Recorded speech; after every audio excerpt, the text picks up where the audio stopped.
Homestead. Today I'm making another Meatless Mondays dinner, and tonight I thought I would share with you my vegetable curry. It's really simple. The main ingredients is just spices and lots of vegetables and coconut milk and tomatoes. So I hope you'll join me for that. So I'm really enjoying sharing all these vegetarian meals with you, and I know it's a big saving not having to buy meat, because I don't know what meat prices are like in other countries, but meat is quite expensive here in New Zealand. So it's definitely been a saving for us with eating less meatless meals. And so also joining in with this Meatless Mondays challenge is Miss Laurie from Whippoorwill, Holler, and Miss Vicky from Vicky's Country Home.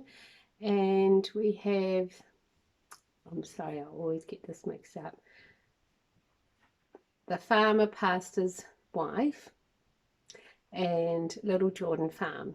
I think they're all joining in as well. So I hope you'll check out their channels. I'll attach a link, and they all make wonderful recipes. I enjoy watching all of their channels, and they know how to put a good meal together without spending a fortune. So I'll see you soon. I hope you enjoy this curry. Now for this curry recipe, you need, I think it's about 3 cups of vegetables. 3 to 4 cups of vegetables, and you can just use any vegetables you want. Last time I made this I didn't use any potato, but this time I've decided I'll add a little bit of potato. I'm just going to put those in with a bit of water just to sit there, but you could use cumin, sweet potato. So I'm going to be using some garlic, ginger, onion. That's kind of part of the main part of it. But the other vegetables, I've got a little bit of celery, some carrots, potato that I said, some courgettes, broccoli, cauliflower. I've just cooked up some green beans and peas. I just put them in a little bowl, and I put them straight into the microwave with a little lid on it. And cook them on high for about, I think it was 3 or 4 minutes. So then they just get added in at the end. Yeah, so broccoli. So as I go through the recipe, you'll see me getting all the vegetables ready and at what stage and everything I add them. But it's all just quite simple. It's nothing to be bothered about. Oh, and another thing I wanted to talk about. Some people, when they who maybe eat meat most of the time, and they don't normally not eat meat, might be all concerned about the protein part of it, or if you're going to be getting enough protein. I remember years ago when I was a vegetarian, being completely obsessed about that exact issue. Was I getting enough protein? And I read this book. It was written by Frances Moore Lapp. It was called Diet for a Small Planet. I think she originally wrote it in the 1970s.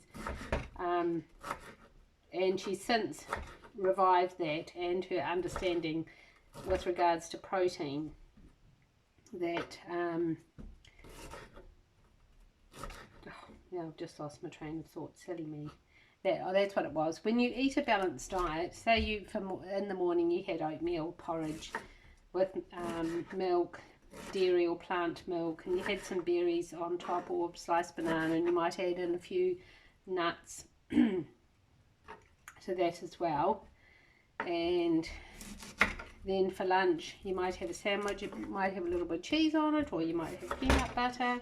There's protein in all those things. There's protein in the wheat, in the bread that you're eating, in the peanut butter on the sandwich, and the milk that you're using. There's protein in all these different sources. And then there's the evening meal. So by the end of the day, even if you don't eat any meat, you've got plenty of protein from plant sources. And a lot of these studies that are done saying about how much protein is required is kind of based around people who eat meat all the time. I know when I didn't eat meat for 3 years, It was no fish, no chicken, no beef, pork, anything. I had plenty of energy. I used to go for a big 40-minute walk every day, 5 or 6 days a week, and didn't get tired. My iron levels were fine, everything was fine. So that's just not something you need to be worried about, and especially if all you're doing is having one meatless meal a week, you definitely don't need to be concerned. So when I made this last time, I didn't add chickpeas to it, but I might put a few chickpeas in tonight. So I'll just repeat that again about with the vegetables. So it's about 3 or 4 cups of any vegetables you want to put in there, but just a good mixture. So I've got the broccoli, carrots, potatoes. I'm going to chop up some courgettes. I had a couple of courgettes. The curry is always a great way of using up extra vegetables that you might have in your fridge too. And I've got the peas and beans, and then I'll have the garlic and onion and ginger, which add a little bit of flavour, and a bit of celery too. So I'll just chop all of these up, and then I'll see you again in a minute. Okay, so I've just got my big pot on the stove. I'm just going to put in probably about a tablespoon of olive oil.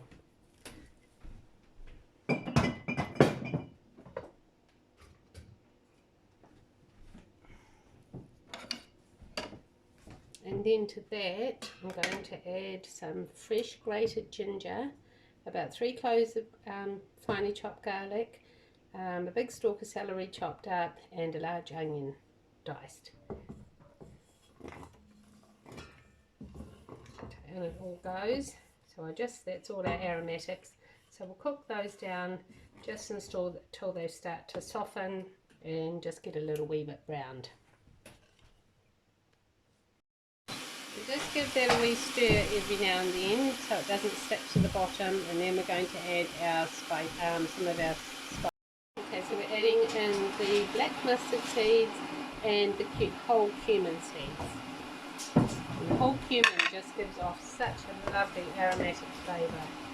So I like to just cook those together for a few minutes, and then we'll get the other spices ready. Yeah. So we've got our curry powder, turmeric, cayenne pepper, garam masala, onion powder, and the garlic powder, and we'll add that in just a few minutes. So with this, we're going to have a little bit of, I cook up brown rice and freeze it, but I also cook up a little bit of white basmati rice.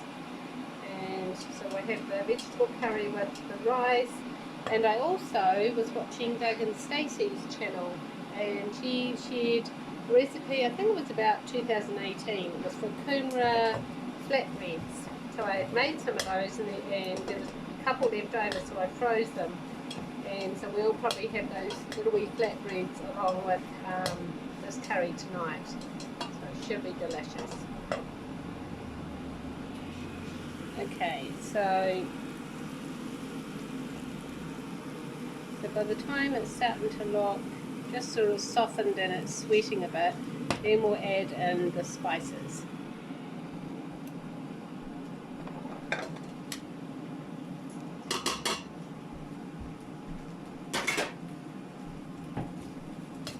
Just stir that through.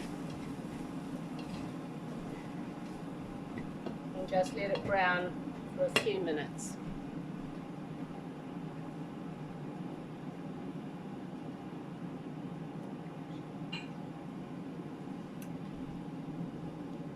Okay, so now I add in my chopped carrots and courgettes. There you go. I'm draining the potatoes, and I'm going to add in those as well.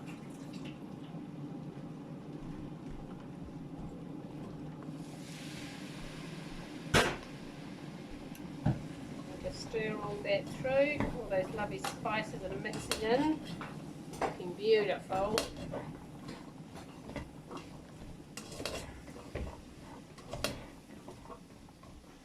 Okay, so now I'll just check the recipe. What do we need to do? we're adding the can of tomatoes. So I've got a can of chopped tomatoes in juice going in. And then I have a can of coconut milk. So of course you want unsweetened.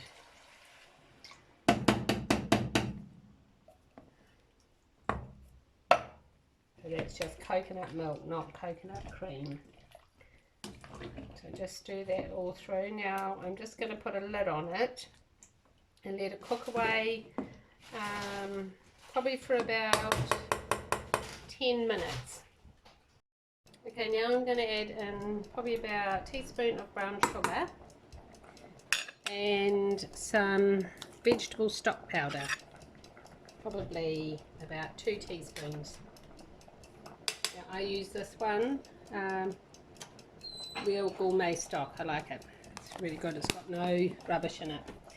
And also I'm going to add 2 tablespoons of tomato paste. Just mix all that in. So I'm just boiling those vegetables together for about 10 minutes, just to get the potatoes and the carrots a bit softened, and then I'll add in the cauliflower. And you can just give it a wee taste just to see how you like it. So people might not want as much cayenne pepper as what I put in there. So if you don't like it too hot, don't even add the cayenne pepper.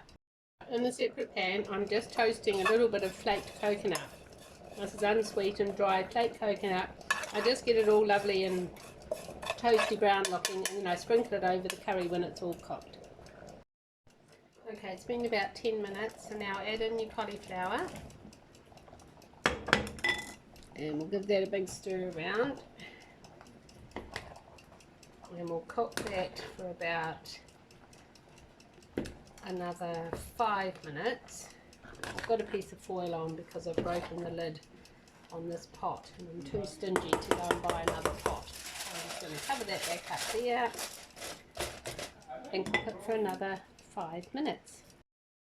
Okay, so now add in your broccoli. I'm putting in a whole head of broccoli and peas and beans that I cooked. So you can see this has made a huge pot of vegetable curry. You could just call it vegetable curry stew. So we'll let all that broccoli cook down, and then I normally thicken it with a little bit of corn flour. Maybe I've added more veggies this time than last time, but that's alright. I'm happy just to eat this for lunch. I'd eat this for lunch with a little wee bit of brown rice and a little bit of that toasted coconut sprinkled over, and that'll do me for days. So I don't know if I talked about it in earlier, but I'd been wanting to watch that video for a while, Forks Over Knives. I think that's what it's called, yeah. So I downloaded it and we watched it, and I thought it was just excellent. So especially for anybody who may have heart problems or heart disease in your family, like quite a few people with it, yeah, then I think it's really worthwhile watching it. My dad's had heart problems. As far as I know, I'm all right, but who's to know? I mean, none of us know the state of our arteries, do we? Unless something happens and then we go in and they do that test on us. So that's also one of the main reasons that I'm eating more plant-based food. Yeah, so if you're at all interested about, so they've written a book. One of the main doctors in that movie is Dr. Esselstyn, and his wife and daughter put out a book. It's called Reverse and Prevent Heart Disease. It's an excellent book. It's quite rigid, but they did a case study on, it's all in the movie anyway, and these people that the doctors pretty much sent them home to die, and 20 years later they're vibrant, healthy, fit, and living a great life, and they've got no heart problems. So this way of eating definitely works. if you're up to the challenge. Anyway, I'll bring you back in a minute. Don't forget to add in your salt and pepper. And I sprinkled over a bit of salt earlier. Nobody was watching. I'll just mix that through. All I'm waiting on now is for my broccoli to be cooked, and then we've got a wonderful thick vegetable curry stew. And our rice is cooked. It's lovely fluffy rice, and I'll heat up the brown rice. And I've got these creamery flatbreads here that I had made, and we had left over, so I froze them, and they froze really well. So I'll just warm those up, and I'll show you what it looks like when I place it all up. Okay, so now I'm just going to plate this up. We've got our brown rice, so I'll put a little bit of that onto each plate. I normally eat more of the brown rice. Give a little bit to Bruce. And we've got our kumara flatbread. We've each got one of those. And then I've got some of the white basmati rice. I'll just have a little bit of that. And a bit more for my husband.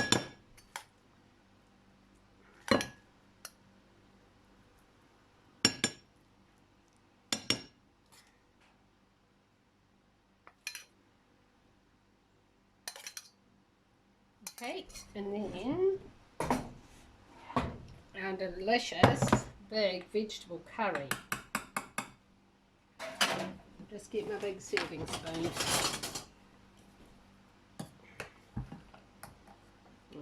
Oh, look how good it looks, all those lovely veggies. So we have a couple of heaping spoonfuls of that each. And if you wanted to, you could add some Greek yogurt or something like that to the top of it. And then I'm just going to sprinkle over it a little wee bit of coconut.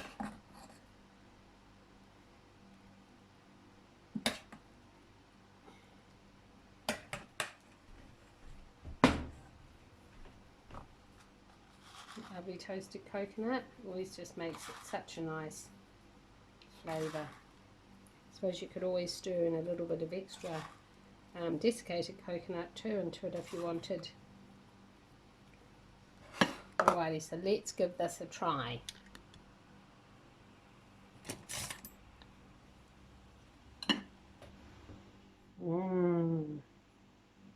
A little bit of rice, a little bit of curry.